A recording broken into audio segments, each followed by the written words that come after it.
AP శాసన మండలిలో మంత్రి నారా లోకేష్ పరుష పదజాలంతో రెచ్చిపోవడంపై తీవ్రంగా మండిపడ్డారు ప్రతిపక్ష నేత బొత్స సత్యనారాయణ. ఏం పీకారు, మీరు పీకిందేంటి అంటూ వైఎస్ఆర్సీపీ ఎమ్మెల్సీలను ఉద్దేశిస్తూ లోకేష్ పరుష వ్యాఖ్యలు చేశారు. గౌరవప్రదమైన స్థానంలోని లోకేష్ అలా పరుషంగా మాట్లాడడం సరికాదని, సభకు ఆయన క్షమాపణలు చెప్పాలని డిమాండ్ చేశారు బొత్స.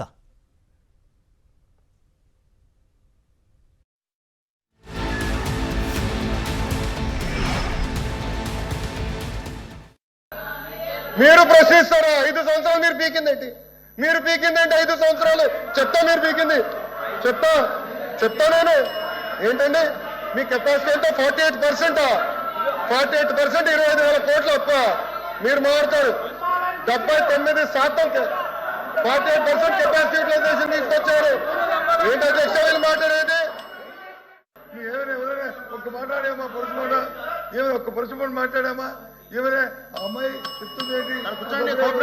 పీక్కోండి, ఆ వర్డ్ విత్తనం చేయమండి, అవసరం సమాధానం చెప్పండి. భాష మీద పొట్టుండాలి, ఆవేశం ఉండకూడదు. అధ్యక్ష ఆవిడ ఆవేదన ఏంటంటే మీరు తీర్మానం పెట్టారు. తీర్మానాన్ని అందరూ ఆమోదించాలని చెప్పారు. ఎస్, ఆ తీర్మానంలో ఒక మాట ఉంటే ఆవిడంత ఆవేదన చెందేది కాదు. ఏది? ఆ డిస్ట్రిబ్యూషన్ ని ఏదైతే పెట్టారో దాన్ని తొలగిస్తున్నాం పూర్తిగా అనే మాట ఉంటే ఆ మాట లేదు.